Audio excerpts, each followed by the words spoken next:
Matthew chapter 26. When Jesus had finished saying all these things, he said to his disciples, "As you know, Passover begins in 2 days, and the Son of Man will be handed over to be crucified." At that same time, the leading priests and elders were meeting at the residence of Caiaphas, the high priest, plotting how to capture Jesus secretly and kill him. But not during the Passover celebration, they agreed, or the people may riot. Meanwhile, Jesus was in Bethany at the home of Simon, a man who had previously had leprosy. While he was eating, a woman came in with a beautiful alabaster jar of expensive perfume and poured it over his head. The disciples were indignant when they saw this. "What a waste," they said. "It could have been sold for a high price and the money given to the poor." But Jesus, aware of this, replied, "Why criticize this woman for doing such a good thing to me? You will always have the poor among you, but you will not always have me. She has poured this perfume on me to prepare my body for burial. I tell you the truth, wherever the good news is preached throughout the world, this woman's deed will be remembered and discussed."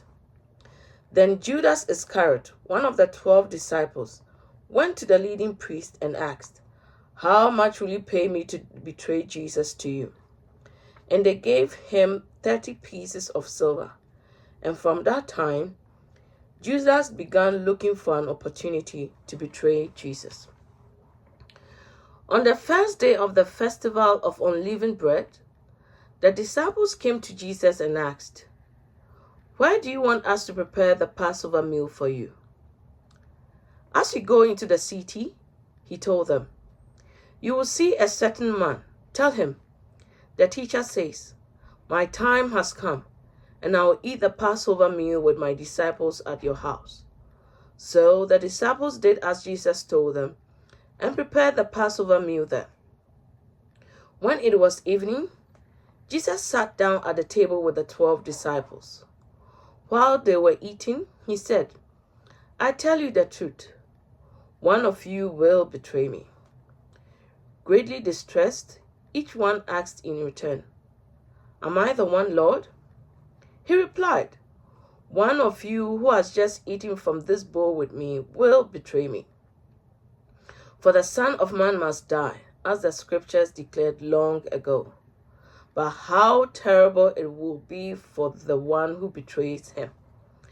It would be far better for that man if he had never been born." Judas, the one who would betray him, also asked, "Rabbi, am I the one?" And Jesus told him, "You have said it." As they were eating, Jesus took some bread and blessed it. Then he broke it in pieces and gave it to the disciples, saying, "Take this and eat it, for this is my body." And he took a cup of wine and gave thanks to God for it. He gave it to them and said, "Each of you drink from it, for this is my blood, which confirms the covenant between God and his people. It is poured out as a sacrifice to forgive the sins of many. Mark my words, I will not drink wine again until the day I drink it new with you in my Father's kingdom." Then they sang a hymn and went out to the Mount of Olives. On the way, Jesus told them, "Tonight, all of you will desert me, for the scriptures say, 'God will strike the shepherd, and the sheep of the flock will be scattered.' But after I have been raised from the dead, I will go ahead of you to Galilee and meet you there." Peter declared, "Even if everyone else deserts you, I will never desert you." Jesus replied, "I tell you the truth, Peter. This very night, before the rooster crows, you will deny 3 times that you even know me." "No," Peter insisted. "Even if I have to die with you, I will never deny you." And all the other disciples vowed the same. Then Jesus went with them to the olive grove called Gethsemane and said, "Sit here a while I go over there to pray. He took Peter and Zebedee's 2 sons, James and John, and he became anguished and distressed. He told them, "My soul is crushed with grief to the point of death. Stay here and keep watch with me." He went on a little further and bowed with his face to the ground, praying, "My Father, if it is possible, let this cup of suffering be taken away from me. Yet, I want your will to be done, not mine." Then he returned to the disciples and found them asleep. He said to Peter, "Couldn't you watch with me even 1 hour? Keep watch and pray, so that you will not give in to temptation. For the spirit is willing, but the body is weak." Then Jesus left them a second time and prayed, "My Father, if this cup cannot be taken away unless I drink it, your will be done." When he returned to them again, he found them sleeping, for they couldn't keep their eyes open. So he went to pray a third time, saying the same things again. Then he came to the disciples and said, "Go ahead and sleep. Have your rest. But look, the time has come. The Son of Man is betrayed into the hands of sinners. Up, let's be going. Look, my betrayer is here." And even as Jesus said this, Judas, one of the 12 disciples, arrived with a crowd of men armed with swords and clubs. They had been sent by the leading priests and elders of the people. The traitor Judas had given them a pre-arranged signal. "You will know which one to arrest when I greet him with a kiss." So Judas came straight to him. "Greetings, Rabbi," he exclaimed, and gave him the kiss. Jesus said, "My friend, go ahead and do what you have come for." Then the others grabbed Jesus and arrested him. But one of the men with Jesus pulled out his sword and struck the high priest's slaves, slashing off his ear. "Put away your sword," Jesus told him. "Those who use the sword will die by the sword. Don't you realize that I could ask my Father for thousands of angels to protect us, and he will send them instantly? But if I did, how will the scriptures be fulfilled that describe what must happen now?" Then Jesus said to the crowd, "Am I some dangerous revolutionary that you come with swords and clubs to arrest me? Why didn't you arrest me in the temple? I was there teaching every day." But this is all happening to fulfill the words of the prophets as recorded in the scriptures. At that point, all the disciples deserted him and fled. Then the people who had arrested Jesus led him to the home of Caiaphas, the high priest, where the teachers of religious law and the elders had gathered. Meanwhile, Peter followed him at a distance and came to the high priest's courtyard. He went in and sat with the guards and waited to see how it would all end. Inside, the leading priest and the entire high council were trying to find witnesses who would lie about Jesus so they could put him to death.